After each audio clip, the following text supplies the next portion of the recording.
So hello guys, what's up. I hope you are doing well. So आज के इस video में हम डिस्कस करने वाले हैं क्लास 5th ईवीएस का chapter number 19, a seed tales a farmer story का पार्ट नंबर 3। इससे पहले हम इस चैप्टर के दो पार्ट देख चुके हैं, पार्ट 1 और 2। तो ये इस चैप्टर का लास्ट पार्ट रहेगा, थर्ड पार्ट, जिसके अंदर हम इस चैप्टर को जो है कंप्लीट कर लेंगे आज। So let's start. तो यहाँ पर देखो, सबसे पहले हमारे पास एक ये न्यूज़पेपर की कटिंग दी हुई है। ये कब की है? 18 दिसंबर 2007 की है, आंध्र प्रदेश की। तो क्या लिखा है यहाँ पर, देखते हैं इसको। यहाँ तक हमने कर लिया था, इसके आगे चलते हैं अब। Farmers in Andhra Pradesh have been sent to jail for not being able to pay back their loans. अब हमने देखा था कि जो फार्मर्स थे वो बहुत सारे लोन ले रहे थे बैंक से। क्यों? क्योंकि उनका जो प्राइस था फसलों का वो उनको नहीं मिल रहा था, इसलिए उनकी जो नीड्स थी वो पूरा नहीं हो रही थी। इसलिए जो फार्मर्स होते हैं वो क्या करते हैं, वो बैंक से क्या करते हैं, जो बैंक होते हैं उनसे लोन लेते हैं। ठीक है, अपनी आवश्यकताओं की पूर्ति के लिए लोन लेते हैं, या नए बीज या दूसरे जो कीटनाशक होते हैं उनको खरीदने के लिए वो बैंक से लोन लेते हैं। ठीक है, अब यहाँ पर देखो क्या लिखा है, farmers in Andhra Pradesh have been sent to jail for not being able to pay back their loans. अब देखो, वो जो फार्मर्स थे उन्होंने बैंक से लोन तो ले लिया, वहाँ से उन्होंने पैसे तो उठाए बैंक से, लेकिन जब पैसों को देने की बारी आई तो वो जो है एबल नहीं थे। मतलब जो फार्मर्स थे उन्होंने फार्मिंग करके इतने पैसे नहीं कमाए कि वो जो है बैंक का लोन जो है चुकता कर सके। मतलब पहले लोन तो ले लिया, लेकिन अब उनके पास बैंक को चुकाने के लिए लोन नहीं थे। बैंक को जो है दोबारा पैसे देने के लिए उनके पास जो है पैसा नहीं था। तो इसलिए क्या किया, बैंक ने क्या किया, उनको जो है जेल भेजा जा रहा है बैंक की तरफ से, क्योंकि उन्होंने लोन नहीं चुकाया, इसलिए उनको जेल भेजा जाएगा। अब नेक्स्ट क्या है, they had suffered a big loss in farming. उनको जो है फार्मिंग में बहुत ही बड़ा लॉस हुआ। Next, one of these farmers Nalappa Reddy had taken a loan of ₹24,000। मतलब यहाँ पर देखो, एक नलप्पा रेड्डी नाम का एक किसान था, उसने जो है 24,000 का लोन जो है बैंकों से लिया हुआ था, एक बैंक से लिया हुआ था। To repay the loan he had to take another loan from a private money lender at a very high rate of interest. अब यहाँ पर देखो, सबसे पहले क्या किया इस नलप्पा रेड्डी ने, इसने सबसे पहले तो 24,000 का लोन लिया, मतलब 24,000 का लोन लिया एक बैंक से। लेकिन जब बैंक को लोन चुकाने की बारी आई तो इसके पास जो है पैसा नहीं था, इसका पैसा डूब गया खेती में। ठीक है, तो इसने क्या किया, एक प्राइवेट मनी लेंडर था, मतलब गांव में ही कुछ ऐसे लोग होते हैं जो बहुत हाई रेट पर जो है लोन देते हैं लोगों को। तो अब क्या किया इस नलप्पा रेड्डी ने, इसने जो है पहले तो बैंक से लोन लिया। अब जो बैंक का लोन चुकाने के लिए इसके पास जब पैसा नहीं था तो इसने क्या किया, उस मनी लेंडर से, मतलब जो गाँव के जो मनी लेंडर होते हैं उनमें से किसी एक से इसने लोन लिया। ठीक है, अब उससे भी लोन लिया, मतलब डबल लोन ले लिया इसने अब। ठीक है, नेक्स्ट क्या है, even after repaying 34,000, Reddy could not repay the entire loan. Reddy says the bank sends farmer to jail for not paying back small loans. But what about the big businessman? अब देखो ये क्या बोल रहा है, इसने देखो लोन कितने का लिया था इस रेड्डी ने, इसने लिया था 24,000 का लोन, और वापस कितने दिए इसने बैंक को, 34,000। अब यहाँ पर देखो 10,000 इसने एक्स्ट्रा पैसा दिया बैंक को, लेकिन फिर भी जो है इसका ब्याज इतना हो चुका था बैंक में, मतलब जो 24,000 का इसने लोन लिया था उसके ऊपर इतना ब्याज हो चुका था कि जो 34,000 उसने पे किए बैंक को वो भी जो है कम पड़ रहे हैं। मतलब बैंक को अब उससे भी ज़्यादा चाहिए, क्योंकि उसका ब्याज बहुत ज़्यादा हो गया है, इंटरेस्ट उसका बहुत ज़्यादा हो गया है। ठीक है, इसलिए क्या करेगा, बैंक इनको जेल भेजने की तैयारी कर रहा है। ठीक है, इसलिए ये नलप्पा रेड्डी क्या बोल रहा है, नलप्पा रेड्डी ये बोल रहा है कि जो हम गरीब फार्मर है, हमसे तो जो है पूरी तरह से लोन लिया जाएगा और पूरी लीगल प्रोसेस की जा रही है, मतलब हमें जेल तक भेजा जा रहा है यहाँ पर। लेकिन जो बड़े बिजनेसमैन हैं जो क्या करते हैं, वो बड़े बड़े लोन लेते हैं, और उसके बाद कई बार क्या होता है, ये बड़े बड़े बिजनेसमैन जो है लोन नहीं चुकाते बैंक का, लेकिन फिर भी उनको जो है उनके ऊपर कोई कार्रवाई नहीं होती है। बहुत सारे जो है वो जो है बिना फंसे निकल जाते हैं। अब कोई ही ऐसे लोग होते हैं जो इस तरह के केस में फंस जाते हैं, बड़े बिजनेसमैन, बाकी वो जो है छूट जाते हैं इस तरह के केस में। तो ये वो कह रहा है कि जो हम गरीब किसान है, हमसे तो पूरी तरह से ये जो लोन लिया जा रहा है, मतलब जितना भी हमने पैसे दिया था उसके ऊपर एक्स्ट्रा जो है बहुत सारा हमसे लिया जा रहा है, लेकिन जो बड़े बिजनेसमैन हैं उन पर जो है इस तरह का कोई क्राइटेरिया नहीं है। नेक्स्ट क्या है, they take loans of crore of rupees. अब यहाँ पर देखो, उसने तो सिर्फ 24,000 का लोन लिया था। अब जो बड़े बिजनेसमैन होते हैं वो करोड़ों के हिसाब से लोन लेते हैं। ठीक है, nothing happens to them when they do not return the money. जब वो मनी को रिटर्न भी नहीं करते बैंक को, तब भी उनको जो है कुछ नहीं होता उनको, ठीक है, उनके ऊपर कोई लीगल एक्शन नहीं होता है उनके ऊपर। Next, Nalappa Reddy's story is shared by thousands of farmers in India who are suffering huge losses. अब देखो जो नलप्पा रेड्डी की जो स्टोरी है वो जो है थाउजेंड्स ऑफ फार्मर जो है उनकी लगभग ऐसी ही स्टोरी है, वो सारे के सारे ऐसा ही कहते हैं। मतलब नलप्पा रेड्डी की तरह बहुत सारे फार्मर है जो इसी कहानी को जो है रिपीट करते हैं, मतलब उन्हीं की तरह उनकी सिचुएशन भी है, ठीक है। The situation is so bad that many farmers see no way out of this except of commit suicide. अब यहाँ पर देखो कई लोग क्या कर देते हैं, कई किसान क्या करते हैं, उनके पास लास्ट में कोई चारा नहीं रहता। अब देखो उन्होंने बैंक से लोन लिया, बैंक का लोन चुका नहीं पाए, इसलिए जो गांव के जो मनी लेंडर थे उनसे लोन लिया, अब उनका लोन भी वो चुका नहीं पाएंगे, तो लास्ट में किसानों के पास एक ही चारा बचता है और वो सुसाइड कमिट कर लेते हैं, मतलब आत्महत्या कर लेते हैं। आपने सुना होगा कई बार हम न्यूज़पेपर में देखते हैं कि इस इलाके में इसने आत्महत्या कर ली या किसी किसान ने आत्महत्या कर ली, किसी ने खुद को आग लगा ली। तो ऐसा क्यों करते हैं? ऐसा इसलिए करते हैं क्योंकि उनके पास कोई लास्ट में कोई चारा नहीं बचता है, इसलिए उनको सुसाइड ही कमिट करना पड़ता है, क्योंकि बाकी सारे रास्ते उनके लिए बंद हो जाते हैं। Next, according to government figure 1,50,000 farmers have died like this between 1997 and 2005। अब यहाँ पर देख लो 1957 से लेके, मतलब 1997 से लेके 2005 के बीच में अगर हम देखें तो अप्रॉक्सीमेटली 1.5 लाख किसानों ने जो है सुसाइड कमिट किया। मतलब इतने सारे किसान थे जिन्होंने जो है सुसाइड कमिट किया। तो आप देख सकते हो कि हमारी कंट्री के अंदर जो है फार्मर की कंडीशन कितनी ख़राब है, ठीक है। नेक्स्ट हम देखते हैं, दिस नंबर में बी मच हायर। ये नंबर जो है इससे भी हाई हो सकता है। ये तो वो वाली फिगर है, मतलब 1.5 लाख किसान तो वो है जिनका पता लगा कि इनने सुसाइड किया है। अब बहुत सारे केसेस ऐसे हैं हमारे पास जिनका जो है गवर्नमेंट के पास रिकॉर्ड नहीं है, लेकिन बहुत सारे जब जो 1.5 लाख का आंकड़ा है ये अप्रॉक्सीमेटली 2 लाख के करीब भी हो सकता है, ठीक है। नेक्स्ट हम चलते हैं, नेक्स्ट क्या कहता है, अब यहाँ पर हम आते देखो, भास्कर वाइज फार्म, देहरी विलेज, गुजरात। अब ये जो भास्कर भाई है इसके फार्म के बारे में यहाँ पर कुछ बताया हुआ है, ठीक है। यहाँ पर देखो क्या है, as we enter his farm, जैसे ही हम भास्कर भाई के फार्म में एंटर हुए, वी वर सरप्राइज्ड, हमें क्या हुआ, हम जो है आश्चर्यचकित रह गए, ठीक है। We were surprised, there were dead leaves, wild plants and grass everywhere. वहाँ पर क्या था, डेड लीव्स थी, वाइल्ड प्लांट्स था, वाइल्ड मतलब जंगली प्लांट्स थे, एंड ग्रास एवरीवेयर, और वहाँ घास ही घास थी, ठीक है। Some of the tree branches seemed so dry as if eaten by insects. At places we saw some plants with colorful leaves. Why these? Bhaskar Bhai said they were croton plants which grow him single when the soil became dry. We were surprised how he explained that the roots of the croton do not grow deep in the ground, so when the top layer of the soil becomes dry, the croton leaves bend and become limp. This signal tells Bhaskar Bhai what part of his farm needs to be watered.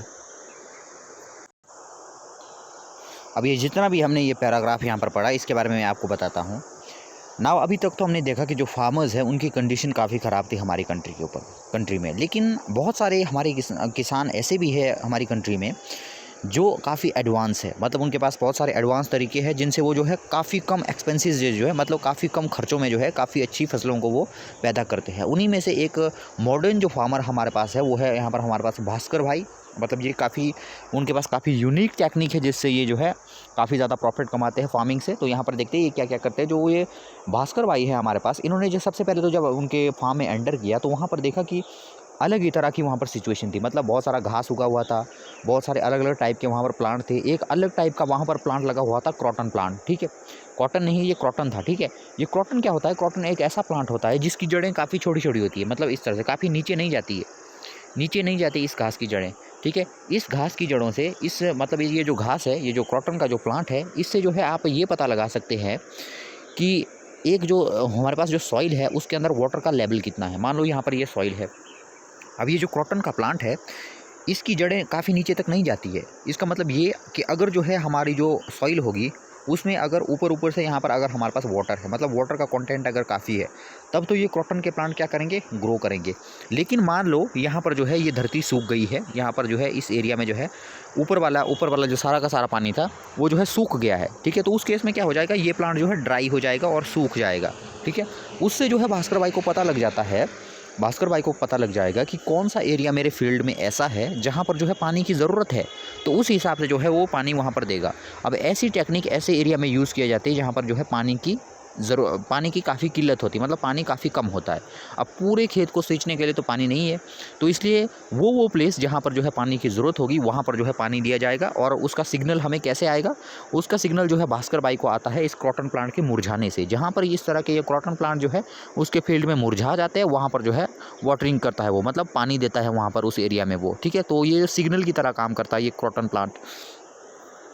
अब next देखते हैं, next क्या है नीचे इसमें देखते हैं second में, we found the soil soft and crumbly. जो हमारे पास जो उसके फील्ड में जो सॉइल थी वो काफ़ी सॉफ्ट और क्रम्बली थी, मतलब काफ़ी मुलायम थी वहाँ पर, ठीक है। We could see all coconut trees, we could see tall coconut tree, वहाँ पर हम जो है बड़े बड़े जो है कोकोनट, लंबे लंबे कोकोनट के ट्री देख सकते थे। फुल ऑफ फ्रेश कोकोनट, उनमें जो है काफ़ी फ्रेश कोकोनट लगे हुए थे। We thought he must be using some special fertilisers. Bhaskar भाई said he does not buy fertilizer made in factories. His soil is fertile because of all the dried leaves which slowly rot and mix with it. He dug the soil a little and told us to look. We saw thousands of earthworms. These are my soil's best friend, he said. The earthworms soften the soil as they keep digging underneath to make tunnels. This way air and water can easily get into the soil.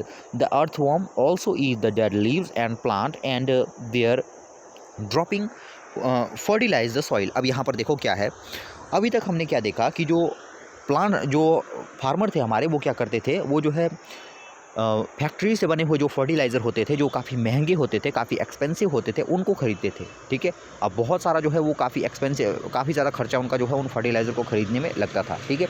लेकिन जो ये भास्कर भाई था इसने organic farming की। Organic farming का मतलब होता है यहाँ पर हम किसी तरह की कोई, आपने सुना होगा कई बार न्यूज़पेपर में आता है ऑर्गेनिक फार्मिंग, मतलब ऑर्गेनिक फार्मिंग मतलब यहाँ पर हम इस तरह के फर्टिलाइज़र का यूज़ नहीं करते, जो केमिकल होते हैं या किसी भी तरह का हमारे पास केमिकल मटेरियल है जो हमारे पास फैक्ट्रीज़ के अंदर बनता है, उसका जो है ऑर्गेनिक फार्मिंग में बिल्कुल भी यूज़ नहीं होता।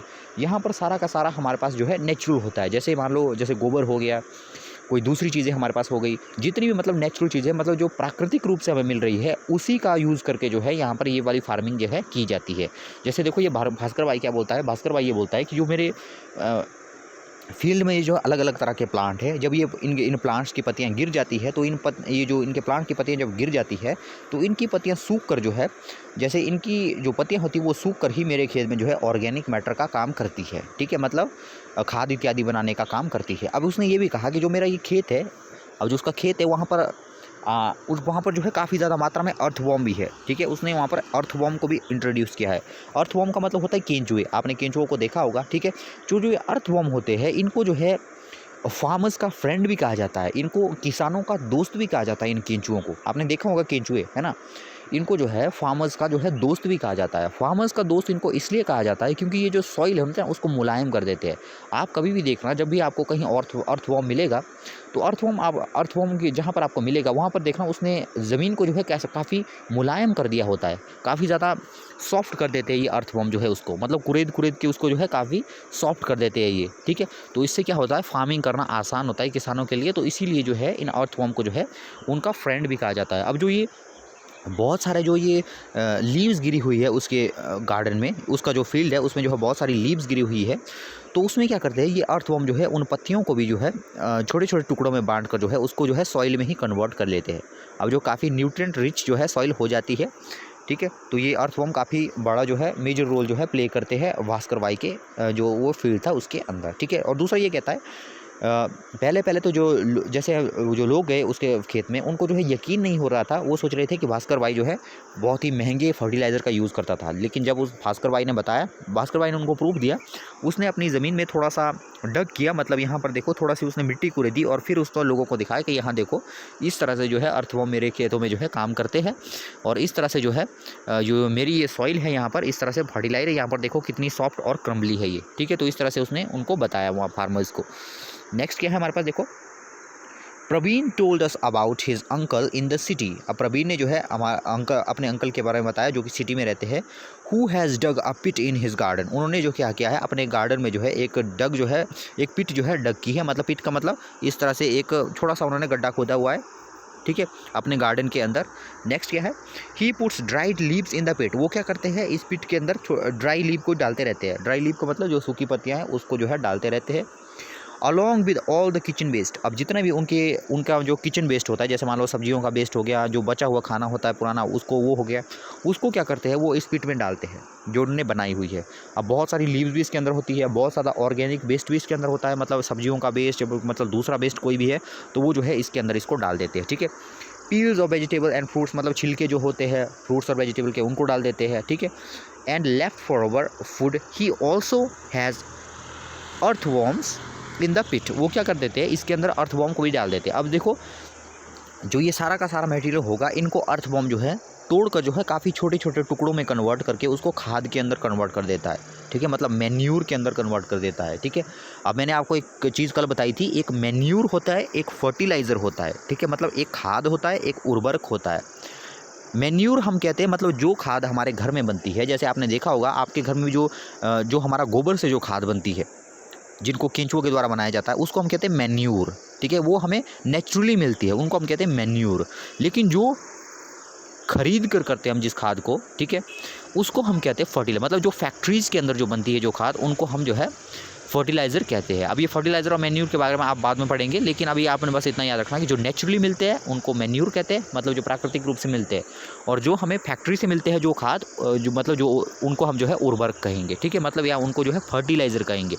ठीक है, तो क्या है, प्रवीण के जो अंकल थे उन्होंने भी एक पिट बनाया हुआ है, मतलब वो मैन्यूर बनाते हैं इस तरह से। एक पिट खोदी, उसके अंदर उन्होंने बहुत सारा ऑर्गेनिक वेस्ट डाला, जो मतलब जो भी उनके पास वेस्ट खाना बच जाता है, या फल या सब्जियों के छिलके हो गए वो डाल दिए उसके अंदर। ठीक है, दूसरा पत्तियां हो गई, मतलब जो भी वेस्ट है उसके अंदर डाल देते हैं वो। ठीक है, उससे जो है, और उसके अंदर अर्थवॉर्म भी है, वो अर्थवॉर्म जो है उसको जो है मैन्यूर के अंदर कन्वर्ट कर देते हैं। अब देखो यहाँ पर क्या है, he also has earthworm in the pit, they return the waste into compost, they turn the waste into compost. अब जितना भी वेस्ट डाला जाता है इस पिट के अंदर, मतलब उस गड्ढे के अंदर जितना भी उसके अंकल जो है वो जो है वेस्ट को डालते हैं, वो सारा का सारा जो है कंपोस्ट में कन्वर्ट हो जाता है, मतलब खाद के अंदर, मतलब जो नेचुरल फर्टिलाइज़र है, या हम कहीं मैन्यूर के अंदर कन्वर्ट हो जाता है। So his uncle gets good fertiliser without spending extra money. तो यहाँ पर देखो उसके जो अंकल है उनके पास भी जो है खाद उपलब्ध हो जाती है, मतलब वो भी जो है खाद बनाते हैं बिना किसी पैसों के खर्च के। अब उनको जो है खाद लेने की ज़रूरत नहीं पड़ेगी, क्योंकि उनके पास जो है नेचुरली जो खाद है वो बन गई है। ठीक है, इसी को जो है खेत में इंट्रोड्यूस करेंगे। We all had some fresh coconut from the farm, they were really tasty. हमने भी जो है बहुत सारे कोकोनट उनको दिए। ठीक है, हमारे पास हमने भी जो है बहुत सारे कोकोनट वहाँ से प्राप्त किए, और वो कोकोनट कैसे थे, रियली वो कैसे थे, टेस्टी थे, मतलब बहुत ज़्यादा टेस्टी थे वो। Next, we also learn so much about a new way of farming. हमने वहाँ पर जो है एक नए तरीके के बारे में जाना कि किस तरह से हम नए तरीके से भी जो है फार्मिंग कर सकते हैं छोटे बजट में। ठीक है, नेक्स्ट यहाँ पर देखो, journey of bajra seed from field to a plate. अब देखो उस बाजरा सीड की आपको स्टोरी बताई हुई है कि जो बाजरा सीड होता है उसकी जर्नी कैसी होती है, मतलब फील्ड से लेके प्लेट तक की। जब वो खेत में था तब से लेके, और जब वो प्लेट में आया, मतलब रोटी बन के जब वो प्लेट में आया, तब तक की उसकी पूरी जर्नी यहाँ पर बताई हुई है। यहाँ पर देखो इन picture 2 you can see the bajra crops in the motor the crops. यहाँ पर देखते सीधा देखते हम इसको, हम देखते हैं, इसको आप खुद पढ़ सकते हो, यहाँ पर मैं आपको खुद बताता हूँ। अब यहाँ पर देखो बाजरा की जो, अब बाजरा ही नहीं, बहुत सारे जितने भी हम ग्रेन्स देखते हैं वो एक जर्नी को जो है तय करते हैं। ठीक है, अब जर्नी कैसी कैसी होती है, यहाँ पर बाजरा की जर्नी बताई हुई है। ठीक है, जर्नी मतलब कितनी प्रोसेस से होकर जो अनाज जो है हम तक पहुँचता है। यहाँ पर देखो, अब यहाँ पर सबसे पहले क्या था, बाजरा कहाँ पर, सबसे पहले तो ये ज़मीन में डालते हैं हम इसको, मतलब बोते हैं। ठीक है, सबसे पहला स्टेप तो ये हो गया। दूसरे स्टेप में हम क्या करते हैं, जब बाजरा बड़ा हो जाता है, मतलब जब उसका बहुत बड़ा प्लांट बन जाता है, तो उसके ऊपर अनाज लगता है, मतलब बाजरा के बहुत सारे दाने लगेंगे। ठीक है, तो उसके बाद क्या किया जाता है, इन बाजरा को यहाँ से तोड़ा जाता है, प्लांट से तोड़ा जाता है। ठीक है, उसके बाद क्या किया जाता है, जो बाजरा होता है उसमें से दानों को अलग किया जाता है। ठीक है, बाजरों को जब दाने से अलग कर दिया तो उसके बाद क्या करेंगे, अब देखो इस तरह से बाजरे को जो है, इसको कहते हैं मोर्टार, इसको कहते हैं मोर्टार, यहाँ पर लिखा देखो। ठीक है, इसके ये मोर्टार नहीं, सॉरी, इसको मोर्टार कहते हैं, इस जो बर्तन है। ठीक है, अब जो है अलग अलग तरीके हैं। अब ऐसा ज़रूरी नहीं है कि हर जगह ऐसा ही होता है। जैसे हम देखते हैं कि मक्की को डंडे से मार मार के जो है उसके दाने अलग किए जाते हैं। तो ये अलग अलग तरीका हो सकता है। जो अलग अलग प्लांट होते हैं उनको जो है उनके दानों को अलग करने की प्रोसेस अलग हो सकती है। जैसे हमने गेहूँ में देखा तो गेहूँ को थ्रेशर के अंदर डाला जाता है तो जिससे दाने अलग अलग हो जाते हैं। और मक्की को क्या किया जाता है, बहुत डंडे से मार मार के उसके दाने अलग किए जाते हैं। तो यहाँ पर देखो जो ये बाजरा होता है इसको क्या किया जाता है, मोर्टार के अंदर डाला जाता है और ऊपर से जो है इसके द्वारा ऊपर से मारा जाता है इससे, ठीक है। उससे क्या हो जाता है, दाने दाने अलग हो जाते हैं और ये अलग हो जाता है इसका जो बेस्ट पार्ट होता है, ठीक है। उसके बाद क्या होगा, यहाँ पर देखो दाने दाने हमारे पास आ गए, ठीक है।